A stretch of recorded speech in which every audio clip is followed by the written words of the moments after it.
नमस्कार दोस्तों। आज हम मराठों के उदय या उत्थान के जो कारण हैं उसके बारे में जानने का प्रयास करेंगे कि आखिर वो कौन से रीजन थे, वो कौन से कारण थे जिसने मराठों के उदय में अपना योगदान दिया। क्योंकि मराठा इतिहास जो है भारतीय इतिहास में खास करके मिडिएवल और जो मॉडर्न इतिहास है दोनों का एक टर्निंग पॉइंट माना जाता है। मराठा जो इतिहास है वो महाराष्ट्र का एक बहुत ही महत्वपूर्ण इतिहास है जिसने पूरे महाराष्ट्र को ही नहीं बल्कि पूरे भारत के इतिहास पर अपना प्रभाव डाला। क्योंकि ऐसा माना जाता है कि मराठे पूना में तो शासन व्यवस्था करते थे, पूना में तो उनका राज्यकाज चलता था, पूना में तो उनका दरबार चलता ही था, लेकिन उनके इस दरबार का प्रभाव दिल्ली तक था। और किस प्रकार से एक छोटे से ऑर्गेनाइजेशन धीरे धीरे से संगठित हुए, धीरे धीरे वो खड़ा हुए और वो एक विशाल साम्राज्य के रूप में कैसे बदला, कैसे कन्वर्ट हुआ, इन सारी चीजों के बारे में हम पूरे गहराई से, पूरे गहनता से इसके बारे में हम अध्ययन करेंगे।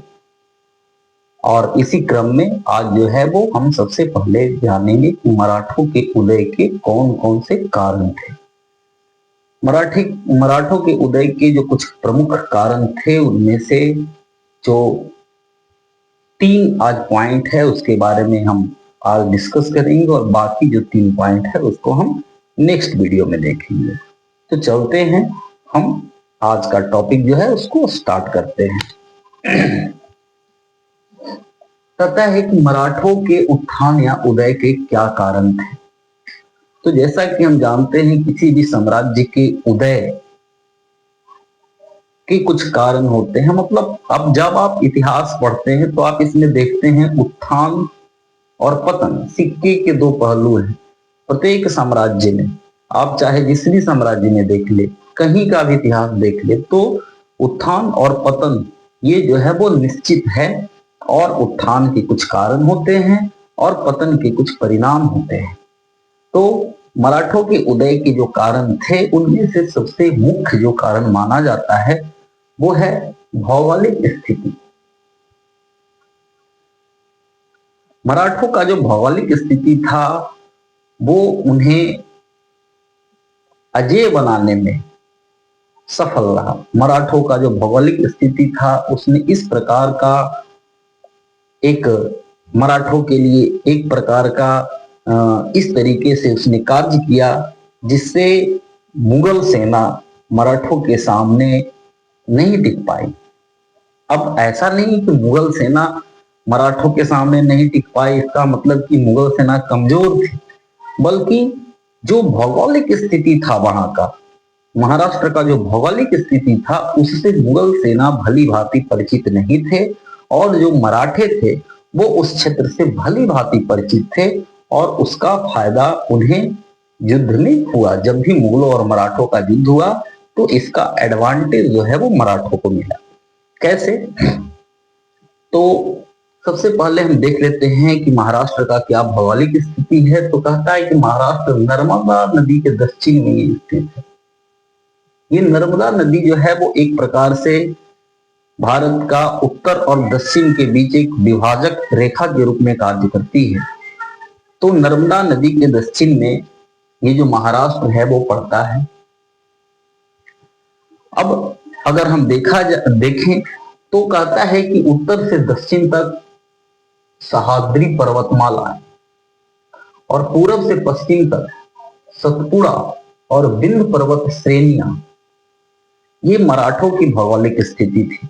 तो इस प्रकार से हम देख रहे हैं कि जो मराठे थे वो खास करके जंगली, पहाड़ी और जहां से वो छोटी मोटी नदियां होकर निकल रही हैं, तो इस एरिया में इन लोगों का बसावट था, इस एरिया में इन लोगों का प्रभाव था। महादेव गोविंद रानाडे जो एक इतिहासकार हैं, बहुत अच्छे इतिहासकार हैं, उन्होंने rise of the Maratha power में मराठों के भौगोलिक स्थिति के बारे में बताया है। और इसके साथ ही इन्होंने ये भी बताया है कि यही कारण थे कि मराठे जो थे वो मुगलों को चकमा दे सके, मुगलों को चकमा देकर और अपने आप को आगे बढ़ाने में कामयाब हो सके। और मराठों के उत्थान के पीछे उनके भौगोलिक स्थिति का एक महत्वपूर्ण स्थान माना जाता है। कहता है कि इस क्षेत्र में अनेक जो नदियां थी वो जल विभाजक का काम करती थी, जैसे कृष्णा और गोदावरी। ये नदियां वहां जल विभाजक का भी काम करती थी। करीब 500 मील लंबाई का जो एक पूरा का पूरा खंड था वो मराठा साम्राज्य के अंतर्गत आता था। मराठों का वहां प्रभुत्व था और इसको हम 3 भाग में बांट सकते हैं। एक भाग पश्चिमी घाट तथा समुद्र तट के मध्य कोंकण तटीय पट्टी, दूसरा सह्याद्री आच्छादित मालवा प्रदेश, मालवा प्रदेश जो कि सह्याद्री पर्वतमालाओं के इर्द गिर्द बसा है। सह्याद्री पर्वतमालाएं इस पूरे क्षेत्र को आच्छादित किए हुए हैं, कहने का मतलब है कि चारों तरफ से घेरे हुए हैं। और तीसरा काली नीति का पूर्वी पठार।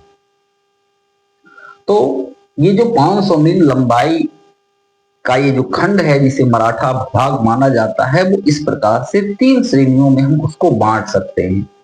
कहता है कि भौगोलिक स्थिति के कारण यहाँ के जो लोग थे उनमें स्वायत्तता की भावना जागृत थी। ऐसा जो एक इतिहासकार है रानाडे, उनका मानना है कि इनका इस प्रकार का भौगोलिक स्थिति था कि ये स्वायत्तता को ज्यादा प्रमुखता देते थे। स्वायत्तता की जो भावना थी इनके रगों में थी। ये जंगली और ये जो पहाड़ी टाइप की जो लोग थे वो अपने आप को स्वतंत्र रखना जो है वो ज्यादा अच्छा समझते थे। इसके अलावा कहता है कि प्राकृतिक दुर्ग और छापामार युद्ध नीति मराठों ने अपनाया, जिससे इनको युद्ध में हमेशा बढ़त मिली। अब क्या था कि ये जो पूरा का पूरा जो पहाड़ी एरिया था, तो इन पहाड़ी एरिया पे ये प्राकृतिक दुर्ग को में अपने आप को सेटल्ड करके रखते थे। मतलब पहाड़ में ही ये अपने दुर्ग का निर्माण करके रखते थे। इसके साथ साथ ये छापामार युद्ध पद्धति जो है उसको अपनाते थे।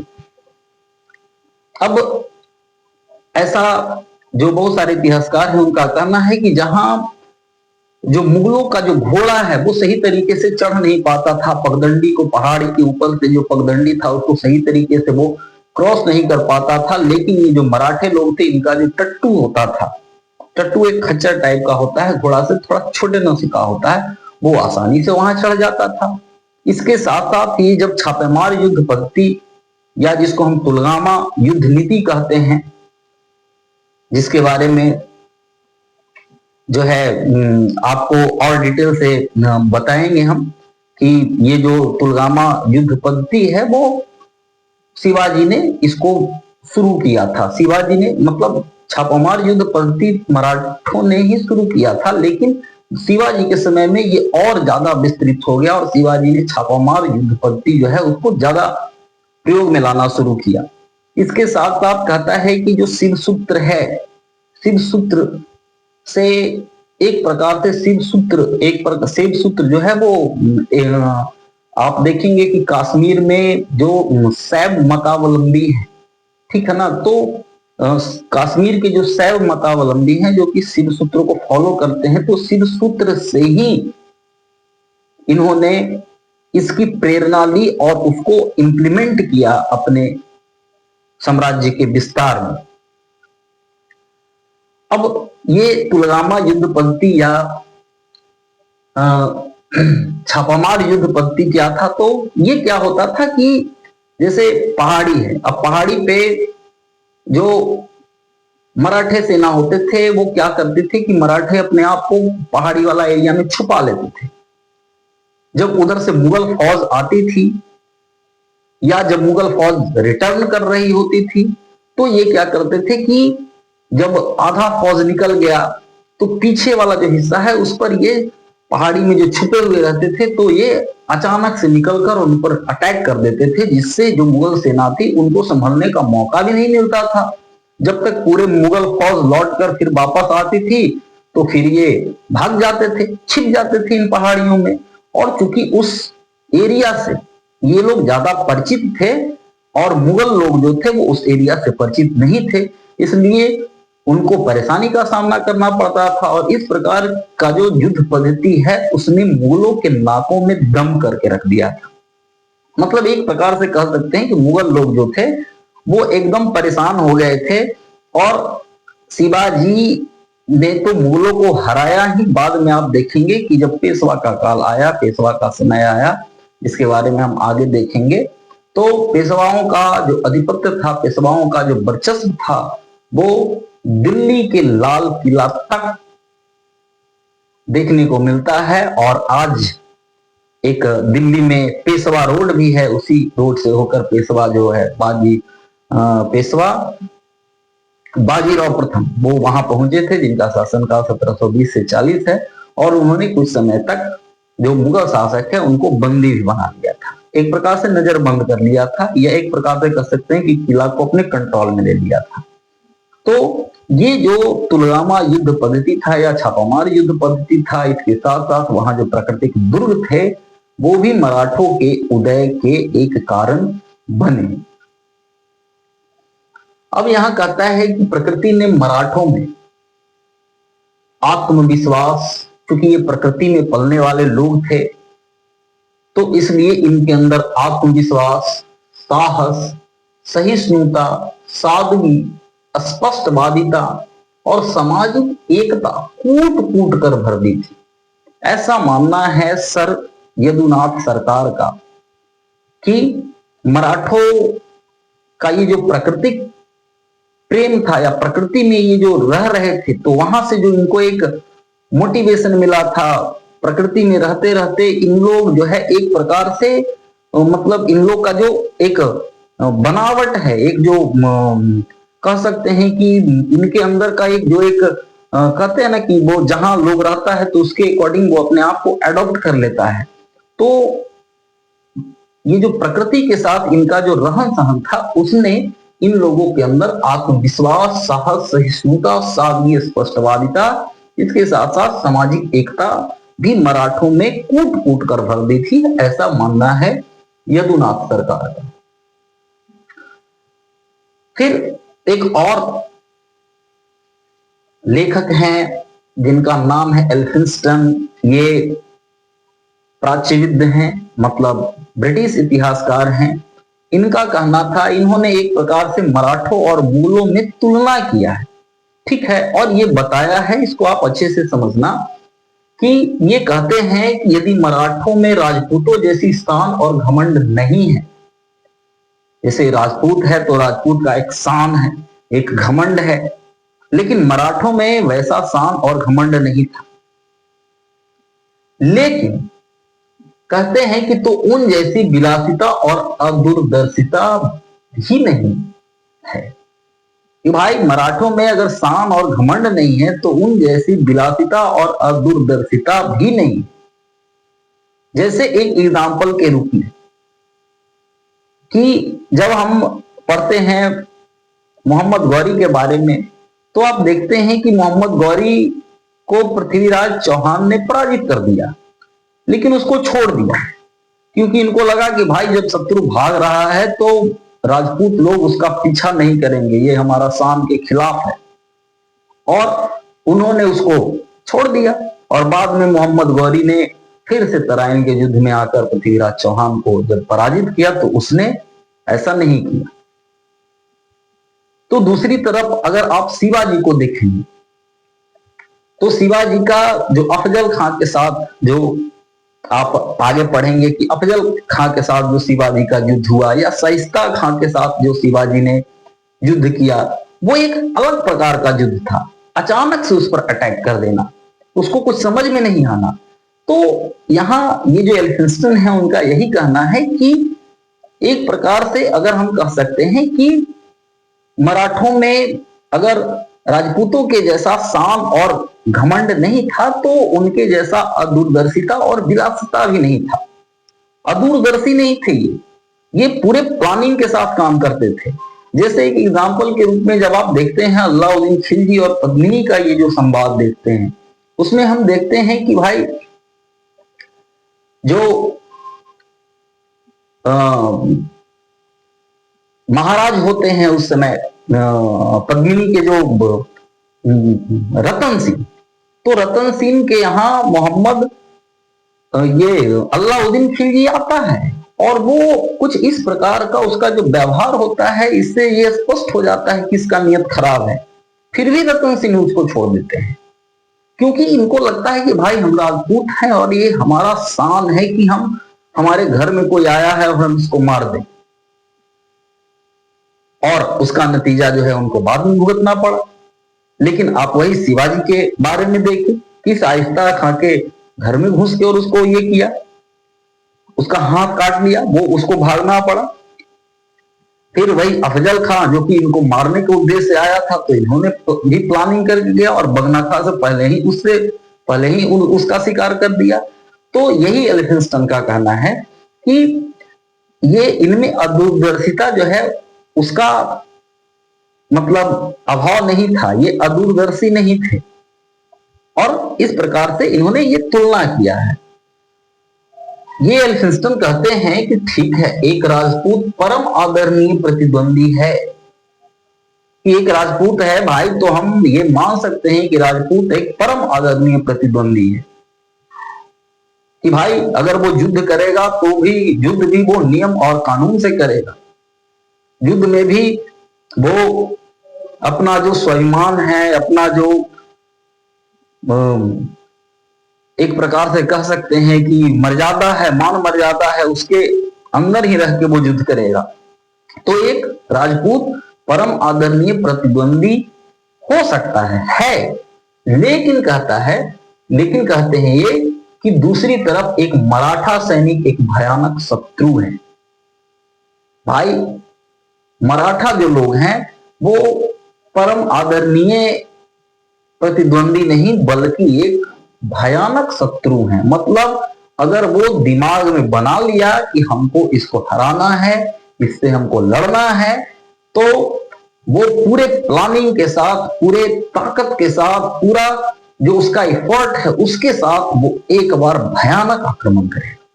ऐसा मानना था एल्फिंस्टन का। अब तो आपने देखा किस प्रकार से जो भौगोलिक स्थिति थे महाराष्ट्र का, उसने मराठों के उदय में अपना योगदान दिया। अब चलते हैं हम दूसरा जो पॉइंट है उसकी तरफ। कहता है कि भक्ति आंदोलन का प्रभाव। भाई भक्ति आंदोलन का जो कुछ प्रभाव था उसने भी मराठों के उदय में योगदान दिया। वो क्या था? तो कहता है कि दक्षिण में भक्ति आंदोलन के मुख्य प्रवर्तक में रामदास, तुकाराम, नामदेव, एकनाथ और वामन पंडित थे। अब भक्ति आंदोलन अगर आप देखें तो वही 16वीं 17वीं जो शताब्दी है, इस क्रम में भक्ति आंदोलन जो है वो जोर शोर से वो आगे बढ़ रहा था। भक्ति आंदोलन उत्तर भारत के साथ साथ दक्षिण भारत में भी ये फैल रहा था। लेकिन उत्तर भारत में हम देखेंगे कि ये जो भक्ति आंदोलन है वो धीरे धीरे जो इस्लाम धर्म का सूफी आंदोलन है उसके साथ ये कनेक्ट हो जाता है और धीरे धीरे जो उसका महत्व है वो धीरे धीरे कम होने लगता है। इसमें जो हिंदुवादी प्रवृत्ति है उसका धीरे धीरे क्षय होने लगता है, धीरे धीरे उसमें कमी आने लगता है। शायद इसके पीछे एक ये भी कारण था कि जो उत्तर भारत था वो पूरे तरीके से जो मुस्लिम शासक थे उसके कंट्रोल में था और इसलिए इस प्रकार के जो संत थे वो खुलकर अपने धर्म का प्रचार प्रसार नहीं कर पा रहे थे। लेकिन दूसरी तरफ दक्षिण में अगर हम देखें तो दक्षिण में मामला कुछ अलग था। यहाँ भक्ति आंदोलन ने जोर पकड़ा, लेकिन ये भक्ति आंदोलन जो था वो एक प्रकार से सुधारवादी आंदोलन के रूप में आगे बढ़ रहा था। मतलब कहने का मतलब है कि समाज में ऊंच नीच का भेदभाव खत्म करना, जाति पाति को खत्म करना और एक साथ एकजुट होना। इसके साथ ही बहुत सारे आप दक्षिण भारत के ऐसे भक्ति संत भी देखेंगे जो कि निम्न जाति के होते हुए भी उन्होंने भक्ति का मार्ग प्रशस्त किया और उन्होंने समाज को यह संदेश दिया कि किसी भी जाति या कुल में जन्म लेकर भगवान की भक्ति की जा सकती है। भगवान की भक्ति करने के लिए किसी विशेष जाति या कुल में पैदा होना जरूरी नहीं है। और आप देखते हैं कि यहां तक कि शिवाजी भी को भी माना जाता है कि ये भी क्षत्रिय नहीं थे, जिसके बारे में हम आगे देखेंगे, और वो भी जनसाधारण में से ही थे। और ये जो थे वो सारे धर्मों को एक साथ, मतलब जो हिंदू धर्म के जितने भी अलग अलग जातियां या उपजातियां थी, इनको एकजुट करना इनका मुख्य उद्देश्य था। क्योंकि उस समय तक इस्लाम का जो प्रसार प्रभाव हो रहा था और जिस प्रकार से जबरदस्ती इस्लाम धर्म में कन्वर्ट किया जा रहा था लोगों को, तो इससे क्या हुआ कि इन लोगों के अंदर एक राष्ट्रीय चेतना की भावना जो है का जागरण हुआ। चलिए इसको हम समझ लेंगे। तो कहता है कि इसके प्रवर्तक में रामदास थे। ये जो रामदास हैं ये शिवाजी के आध्यात्मिक गुरु भी माने जाते हैं। ऐसा माना जाता है कि रामदास का शिवाजी के ऊपर बड़ा प्रभाव था और शिवाजी इन्हें अपना गुरु मानते थे। रामदास ने ही शिवाजी को ये मंत्र दिया था कि जननी जन्मभूमिश्च स्वर्गादपि गरीयसी। जननी जन्मभूमिश्च स्वर्गादपि गरीयसी, अर्थात कि जो ब्राह्मण है, जो गौ है, जो मां है, उसका रक्षा करना हमारा परम कर्तव्य है। और वो अभी मतलब खतरे की स्थिति में है और भगवान ने आपको इसीलिए भेजा है ताकि आप अपने लोगों को बचा सके, अपने लोगों को की रक्षा कर सके, अपनी मातृभूमि की रक्षा कर सके, गाय ब्राह्मण और स्त्रियों की रक्षा कर सके। इसीलिए भगवान ने आपको यहां भेजा है। ऐसा इन्होंने शिवाजी को मंत्र दिया, जिससे प्रभावित होकर शिवाजी ने कार्य किया और जो हिंदू धर्मोद्धारक है उसकी उपाधि इन्होंने धारण की। भाई हिंदू धर्म का उद्धार करना, हिंदू धर्म को आगे बढ़ाना, हिंदुत्व को आगे बढ़ाना, इनका मुख्य जो एजेंडा है उस एजेंडा को फिट करवाने में ये जो गुरु रामदास हैं उनका सबसे महत्वपूर्ण योगदान माना जाता है। इसके साथ साथ तुकाराम का भी शिवाजी के जीवन पर बड़ा प्रभाव था। नामदेव जो थे ये भी एक बड़े समाज सुधारक थे और ये अपनी कविताओं के माध्यम से जाति पाति का विरोध करते थे और समाज को एकजुट करने का प्रयास करते थे। उसी प्रकार एकनाथ और बामन पंडित, ये सारे के सारे जो लोग थे वो दक्षिण भारत में भक्ति आंदोलन को आगे बढ़ाने का काम कर रहे थे और भक्ति आंदोलन के साथ साथ ये मराठों को भी प्रेरित कर रहे थे, एकजुट कर रहे थे, ताकि जो मलक्ष हैं या जो मुगल हैं उनके जो प्रभाव हैं या उनका जो पॉलिसी है, इस प्रकार का उनका जो विचार है, खास करके जब औरंगजेब का शासन आया और उसने जो हिंदू विरोधी नीति अपनाया तो उसके खिलाफ इन लोगों ने शिवाजी को एक मोटिवेशन दिया और पूरे महाराष्ट्र को एकजुट करने का कार्य किया, जिसने मराठों के उदय में या उत्थान में एक महत्वपूर्ण भूमिका निभाई। अब देखिए कहता है कि 16वीं शताब्दी में जिस प्रकार प्रोटेस्टेंट सुधारवाद की लहर चली, उसी प्रकार भारतवर्ष विशेषतः दक्षिण में 15वीं-16वीं शताब्दी में धार्मिक, सामाजिक और साहित्यिक सुधारवाद ने जोर पकड़ा, ऐसा मानना है श्री रानाडे का। जब आप वर्ल्ड इतिहास पढ़ते हैं तो आप देखते हैं कि ईसाई धर्म में भी 16वीं शताब्दी में जो पूरा यूरोप था वहां एक प्रोटेस्टेंट आंदोलन चला, धर्म सुधार आंदोलन चला। मतलब ये जो प्रोटेस्टेंट थे वो धर्म को तो मानते थे, लेकिन उस धर्म में सुधार चाहते थे, उस धर्म की जो कुरीतियां थी उसको खत्म करना चाहते थे। तो जिस प्रकार पूरे यूरोप में 16वीं शताब्दी में प्रोटेस्टेंट धर्म जो है उसने जोर पकड़ा, क्योंकि ईसाई में दो धर्म है, कैथोलिक और दूसरा प्रोटेस्टेंट। कैथोलिक जो है वो एक ट्रेडिशनल कल्चर को वो ज्यादा फॉलो करता है, मतलब जो परंपरागत जो कुछ चला आ रहा है उसी में वो अपना ज्यादा विश्वास रखता है, चाहे उसमें कुछ त्रुटि हो या कुछ भी हो उसी को वो लागू करना चाहता है। लेकिन जो प्रोटेस्टेंट हैं वो उस धर्म में सुधार करना चाहते हैं कि भाई अगर कहीं कहीं पे कोई प्रॉब्लम है, कोई दिक्कत है तो उसमें सुधार किया जाए। जैसे आप इसको समझ सकते हैं कि हिंदू धर्म में भी जो बौद्ध आंदोलन चला, जैन धर्म का जो विकास हुआ, तो ये क्या था, ये भी एक प्रकार से धार्मिक आंदोलन ही था, धर्म में सुधार का एक आंदोलन था। आखिर बौद्ध धर्म और जैन धर्म अंतिम में चल के दोनों वही बात कहते हैं जो हिंदू धर्म कहता है। लेकिन हिंदू धर्म में जो कुछ कुरीतियां थी, कुछ विसंगतियां थी, उनको दूर करने के लिए इन लोगों ने कार्य किया। तो इसी प्रकार से कहता है कि जिस प्रकार से 16वीं शताब्दी में प्रोटेस्टेंट जो धर्म था उसने यूरोप में एक सुधारवाद की लहर को लाने का कार्य किया, तो ठीक इसी प्रकार 15वीं 16वीं शताब्दी में भारत में, खास करके दक्षिण भारत में और उसमें भी महाराष्ट्र में, कहता है कि एक धार्मिक, सामाजिक और साहित्यिक सुधारवाद ने जोर पकड़ा कि भाई धर्म में सुधार होना चाहिए, समाज में सुधार होना चाहिए, जो साहित्य है उसमें वृद्धि होना चाहिए, उसको और आगे बढ़ाना चाहिए, और जहां कहीं भी त्रुटियां हैं उस त्रुटियों को दूर करके, खामियों को दूर करके हमें आगे बढ़ना चाहिए। इस प्रकार का जो एक जोर था, मतलब लोगों के अंदर जो भावना था, जनमानस का जो भावना था वो निखरने लगा, वो बिखरने लगा।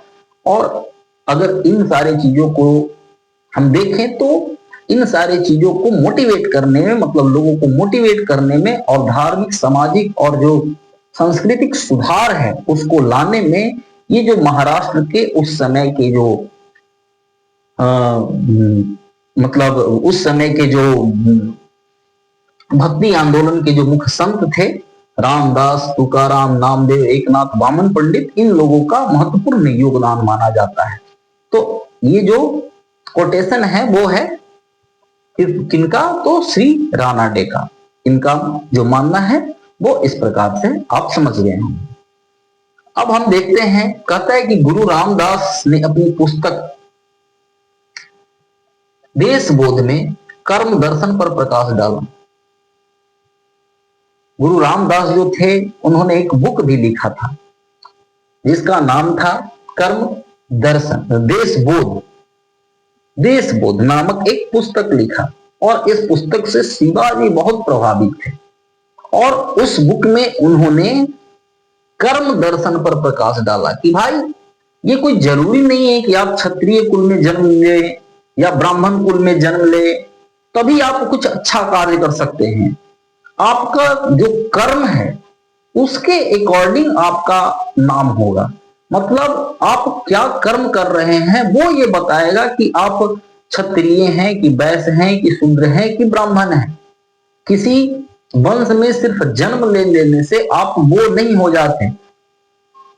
तो एक प्रकार से हम कह सकते हैं कि हिंदू धर्म का जो ये पुराना जो एक सभ्यता था, संस्कृति था, जब आप देखेंगे, खास करके जब आप वैदिक काल में देखेंगे, ऋग वैदिक कालीन जो भारत आप देखेंगे, तो वहां भी ये सिस्टम था कि जो कर्म है, कर्म आधारित समाज था। जो समाज जैसा काम करता था, जो व्यक्ति जैसा काम करता था उसके अकॉर्डिंग उसका समाज जो है वो निश्चित होता था। बाद में उत्तर वैदिक काल में धीरे धीरे ये जो कर्म आधारित जो जाति व्यवस्था थी वो जन्म आधारित जाति व्यवस्था हो गई। तो इन्होंने वही किया कि जो पुराना चीज था उसको इन्होंने अपने जो बुक था देशबोध, उसमें इन्होंने उसको सम्मिलित किया और बताया कि भाई कर्म दर्शन जो है वही मुख्य है, आप क्या कर्म करते हैं वो महत्वपूर्ण है, यह नहीं कि आप किस कुल में या किस वंश में जन्म लिए हैं।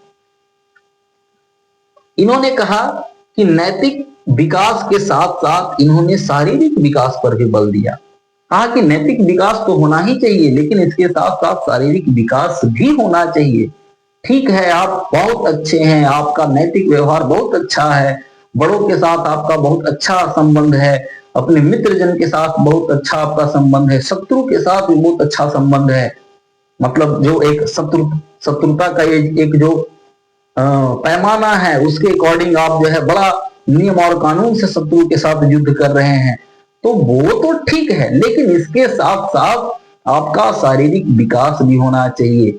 आपको बुद्धि के साथ साथ आपके पास बल भी होना चाहिए, नहीं तो आपका ये जो नैतिक विकास है वो कोई काम का नहीं रहेगा। जब तक कि आपका शारीरिक विकास नहीं होगा, जब तक कि आप मजबूत नहीं बनेंगे, जब तक कि आप लड़ेंगे नहीं और लड़ाकू नहीं बनेंगे। क्योंकि अगर आप लड़ेंगे नहीं, आप लड़ाकू बनेंगे नहीं, तो आपका जो शत्रु है वो आपको खत्म कर देगा और आपका जो नैतिक चरित्र है वो धरा का धरा रह जाएगा और आप कुछ नहीं कर पाएंगे। इसलिए इन्होंने नैतिक विकास के साथ साथ शारीरिक विकास पर भी बल दिया और शिवाजी को इन्होंने प्रभावित किया और शिवाजी भी इनकी बातों से बहुत प्रभावित हुए और इन्हें वो अपना गुरु मानते थे।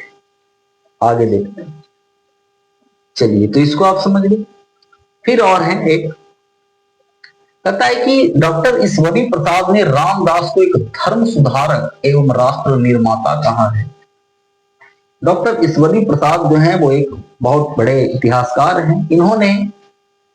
इन्हें गुरु रामदास को सिर्फ धर्म सुधारक ही नहीं बल्कि राष्ट्र निर्माता भी कहा है। मतलब धर्म में तो इन्होंने सुधार किया ही, इसके साथ साथ शिवाजी को ये मोटिवेशन दिया कि एक इस प्रकार के राष्ट्र का निर्माण किया जाए जहां पे लोग शांति से रह सके, स्वाभिमान के साथ जी सके, अपने धर्म को फॉलो कर सके और जबरदस्ती उनके धर्म को भ्रष्ट ना किया जाए। गाय, ब्राह्मण और अपनी मातृभूमि की रक्षा कैसे की जाए, इन सारी चीजों का जो प्रेरणा है शिवाजी को देने वाले ये गुरु रामदास ही थे। इसीलिए डॉक्टर ईश्वरी प्रसाद ने इन्हें एक धर्म सुधारक के साथ साथ राष्ट्र निर्माता की भी संज्ञा दी। अब हम देखें, कहता है कि महाराष्ट्र के अनसिद्धों में से अधिक रामदास ने लोगों के मन को कर्तव्य का पालन करने तथा हृदय को भगवान की ओर बनाए रखने का सीख दिया। ऐसा मानना है, कहना है न्यायमूर्ति रानाडे का कि भाई महाराष्ट्र में तो और भी बहुत सारे सिद्ध थे, लेकिन उन सिद्धों में भी अगर बात की जाए तो ये जो गुरु रामदास थे उन्होंने लोगों के मन को कर्तव्य का पालन करने कि भाई जो आपका ये कर्तव्य है, राष्ट्र के प्रति आपका कर्तव्य है, अपनी मां के प्रति आपका जो कर्तव्य है उसको किस प्रकार से पालन करना है, तो इसके लिए इन्होंने लोगों में एक चेतना जगाने का काम किया।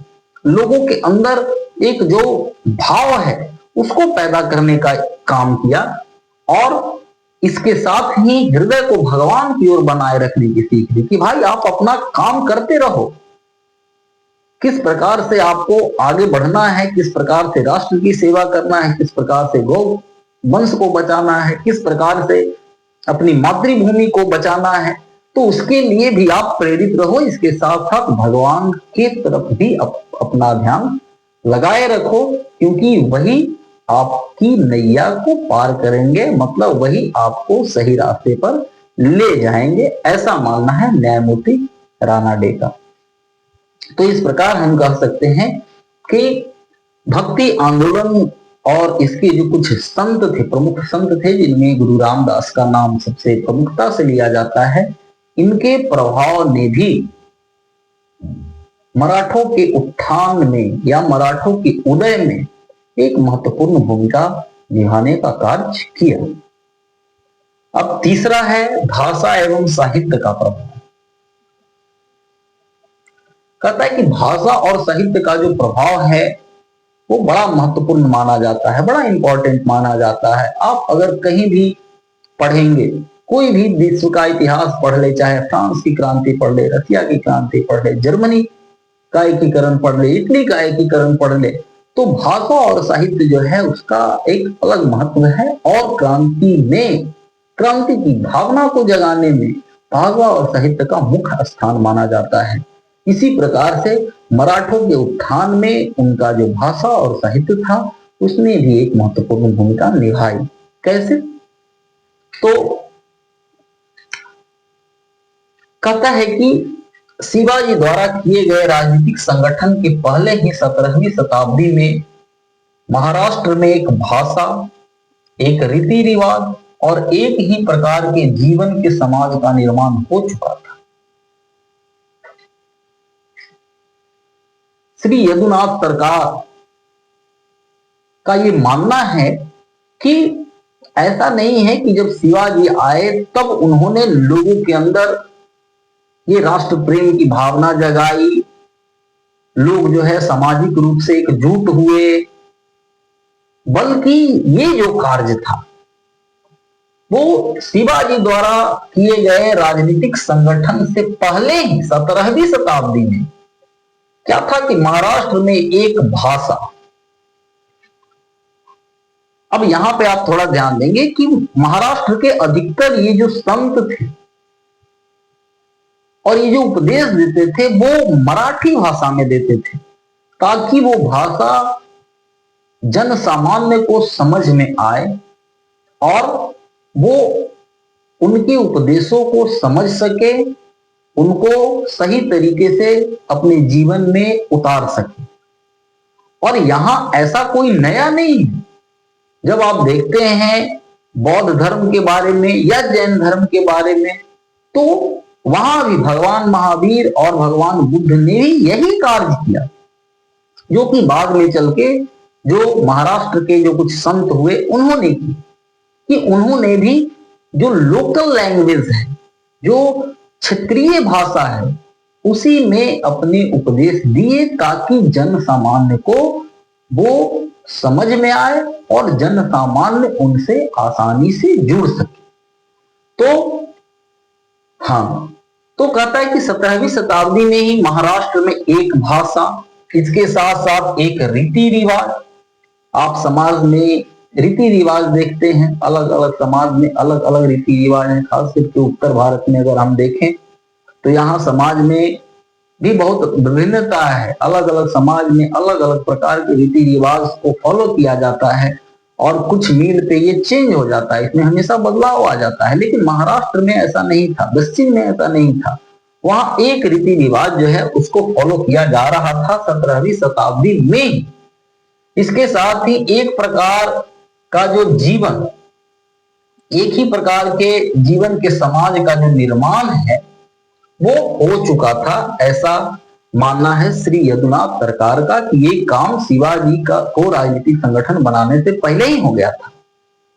लेकिन ये कहते हैं कि जो रही सही कमी थी सो शिवाजी और उनके पुत्रों के दिल्ली के आक्रमणकारियों से संघर्ष, पेशवाओं के अंतर्गत मराठा साम्राज्य की उन्नति और एक राष्ट्रीय समाज की स्थापना ने पूरी कर दी। तो भाई शिवाजी के राजनीतिक संगठन बनाने से पहले ही जो महाराष्ट्र था वो भाषा के मामले में एकजुट था। हमने बताया कि जो भक्ति आंदोलन के संत थे वो क्षेत्रीय भाषा में लोगों को अपना उपदेश देते थे। या आज भी अगर आप देखें तो महाराष्ट्र के जो भी आपको लीडर मिलेंगे, नेता मिलेंगे, वो जब भी महाराष्ट्र में कोई भाषण करेंगे तो वो मराठी लैंग्वेज को ही यूज करेंगे, प्रयोग करेंगे। और इसके पीछे रीजन ये है कि वो एक प्रकार से ये दिखाना चाहते हैं कि हम आप ही लोगों के बीच में से एक हैं और लोग उनसे ज्यादा जुड़ाव महसूस कर सके, इसका यही मेन कारण होता है। तो एक भाषा, एक रीति रिवाज और एक ही प्रकार के जीवन का जो समाज है उसका निर्माण हो चुका था। लेकिन और जो रहा सहा, जो और कसर बचा हुआ था, तो वो पूरा हुआ कैसे? तो शिवाजी और उनके पुत्रों के दिल्ली के आक्रमणकारियों से संघर्ष। मतलब शिवाजी और संभाजी का जो दिल्ली के जो आक्रमणकारी थे उनसे जो संघर्ष हुआ, तो उसने भी लोगों को प्रेरित किया एकजुट होने के लिए कि भाई हम लोगों का अपना एक रीति रिवाज है, हम लोगों का अपना एक कल्चर है, हम लोग का अपना एक भाषा है, हम लोग का अपना एक पहचान है, और इस पहचान को मिटाने के लिए मुगल हम पर आक्रमण कर रहे हैं। और उसके लिए जो शिवाजी और उनके पुत्रों ने मुगलों के साथ संघर्ष किया, दिल्ली के आक्रमणकारियों के साथ जो इन्होंने संघर्ष किया, उसने लोगों के अंदर राष्ट्रीय चेतना जगाने का कार्य किया, और सारे के सारे जो मराठा लोग थे वो शिवाजी के साथ खड़े हो गए। इसके साथ ही कहता है कि हाँ, इसके अलावा शिवाजी के बाद भी अगर हम देखें तो पेशवा के अंतर्गत मराठा साम्राज्य की उन्नति, बाद में जब शिवाजी की मृत्यु हुई, शिवाजी के जो पुत्र थे संभाजी को जब औरंगजेब ने मार दिया, उसके बाद फिर हम देखेंगे आगे राजा राम बने, ठीक है, और साहू जिनको कैद कर लिया था औरंगजेब ने, बाद में फिर उसको छोड़ा। तो एक प्रकार से राजा राम के संरक्षिका बन के ताराबाई शासन व्यवस्था चलाने लगी, और फिर धीरे धीरे जो है वो पेशवा का जो शासन काल है वो आता है, और पेशवा का जो शासन काल है वो मराठा साम्राज्य का सिर्फ उत्कर्ष माना जाता है। तो पेशवाओं के अधीन जो मराठा साम्राज्य की उन्नति हुई, उसने भी लोगों को एकजुट कर दी। लोगों को लगा कि नहीं, हम मराठे शासन करने के लिए बने हैं, ये मुगल हमारा कुछ नहीं बिगाड़ सकते हैं, और हम जब तक एकजुट हैं तब तक मजबूत हैं।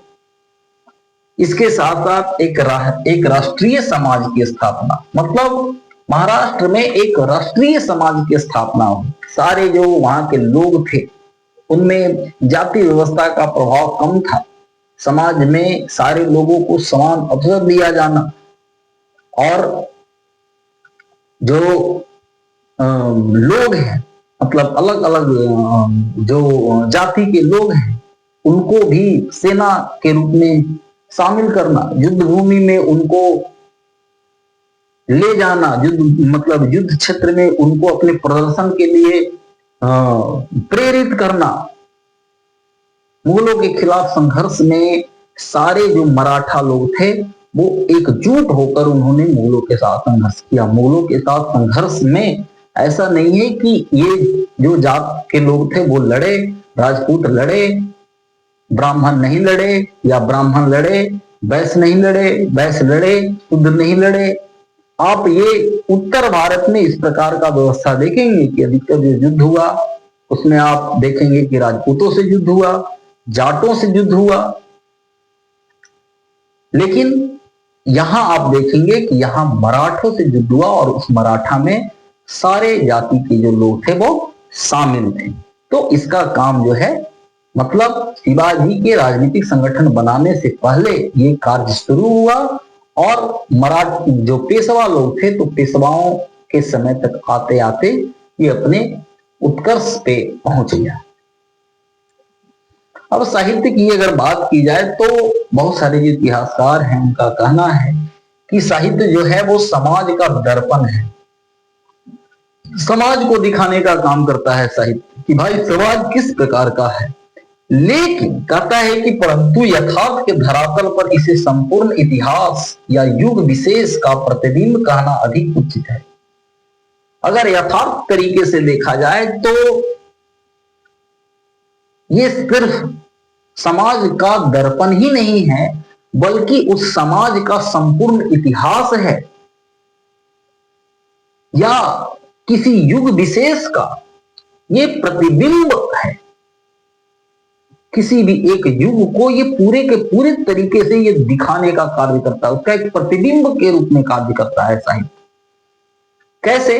तो कहता है कि क्योंकि साहित्य केवल सामाजिक मूल्यों को ही ग्रहण नहीं करता, साहित्य में सिर्फ समाज का क्या मूल्य है, किस आधार पे समाज का निर्माण हुआ है, सिर्फ इन सारी चीजों को ही ग्रहण नहीं करता है, वरन उसका संबंध अतीत की यथार्थ परिस्थितियों वह घटनाओं से भी होता है कि भाई अतीत में क्या परिस्थिति था, क्या घटना हुआ और उससे क्या हमको सीख लेना है, ताकि आगे एक नए समाज का नए सिरे से सही तरीके से उसका निर्माण किया जा सके। तो साहित्य जो है इन सारी चीजों को की गहराइयों को अपने में समेटे होता है। और उस समय जो ये महाराष्ट्र के जो संत थे, उन्होंने अपने साहित्य के माध्यम से, अपने लेखन के माध्यम से, जैसा कि हमने आपको बताया कि रामदास का जो देशबोध उन्होंने पुस्तक लिखा, उसने सिर्फ शिवाजी को ही नहीं, शिवाजी तो उनके शिष्य थे ही, बल्कि पूरे महाराष्ट्र के लोगों को उद्वेलित कर दिया और पूरे महाराष्ट्र के लोगों के अंदर जो चेतना है, जो नवजागरण है, जो एक प्रकार से कह सकते हैं कि हिंदू धर्म के प्रति जो जागृति है, उसको पैदा करने का कार्य किया। फिर देखते हैं, कहता है कि मराठा साहित्य तथा भाषा ने समकालीन महाराष्ट्र के समाज एवं संस्कृति को प्रभावित किया। मराठा साहित्य और भाषा ने उस समय के जो महाराष्ट्र का समाज था और उस समाज में जो संस्कृतियां अपनाई जाती थी, समाज का जो संस्कृति था, उसको प्रभावित किया। जैसा कि हमने आपको बताया कि क्षेत्रीय भाषाओं का ही प्रयोग किया गया ताकि जनमानस को वो सही तरीके से समझ में आए और जनमानस उसे अपने जीवन में उतार सके। और जो उनकी अपनी संस्कृतियां थी, एक साझा जो संस्कृति था, तो उसको प्रभावित किया, लोगों में एकता की भावना उत्पन्न की। भाई हम जो मराठी लोग हैं वो एक हैं, तथा मराठों के उदय में, और इस प्रकार से जो मराठा साहित्य और भाषा था उसने मराठों के उदय में योगदान दिया। और जब मराठों के उदय में योगदान दिया, जब मराठों का उदय हुआ, तो उसने महाराष्ट्र के निर्माण का कार्य किया। महाराष्ट्र का जो एक निर्माण है, कहने का मतलब कि आज हम जिस महाराष्ट्र को देखते हैं, जिस सूरवीरता की हम कहानी सुनते हैं, जिस महाराष्ट्र को हम एक मुगलों का सबसे बड़ा प्रतिरोधक के रूप में, जिस महाराष्ट्र को हम जानते हैं, उसके निर्माण में साहित्य और भाषा ने योगदान दिया और मराठों के उत्थान का एक कारण बना। तो इस प्रकार से हमने आज 3 जो पॉइंट थे उसको देखा। पहला भौगोलिक स्थिति, दूसरा भक्ति आंदोलन का प्रभाव और तीसरा भाषा एवं साहित्य का प्रभाव। अब वीडियो थोड़ा ज्यादा फिर बड़ा हो जाएगा, इसलिए हमने इसको स्टॉप कर दिया है। और नेक्स्ट क्लास में हम देखेंगे राजनीतिक शिक्षा का क्या प्रभाव था, शिवाजी का जो व्यक्तित्व है उसने किस प्रकार से मराठों के उत्थान में अपना योगदान दिया, और औरंगजेब का जो हिंदू विरोधी नीति था उसने किस प्रकार से मराठों के उत्थान को आगे बढ़ाने का कार्य किया। तो बाकी ये जो 3 टॉपिक है उसको हम नेक्स्ट वीडियो में आपके साथ डिस्कस करेंगे।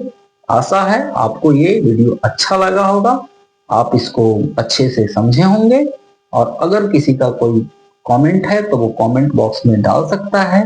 हमारा ये प्रयास है कि आपको जो कुछ भी दिया जाए वो एकदम निचोड़ हो, और जो भी बच्चा इसको देखे वो उससे इतिहास का ये जो टॉपिक है, इस टॉपिक से रिलेटेड अगर कोई क्वेश्चन आता है, चाहे वो यूजीसी नेट हो, चाहे वो असिस्टेंट प्रोफेसर हो, या इतिहास से रिलेटेड किसी भी प्रकार का कॉम्पिटिटिव एग्जाम हो, टीजीटी या टीजीटी हो, मतलब आप ये समझ सकते हैं कि जो बच्चा यूजीसी नेट और असिस्टेंट प्रोफेसर को फेस कर सकता है उसके लिए टीजीटी और पीजीटी कोई मायने नहीं रख सकता है।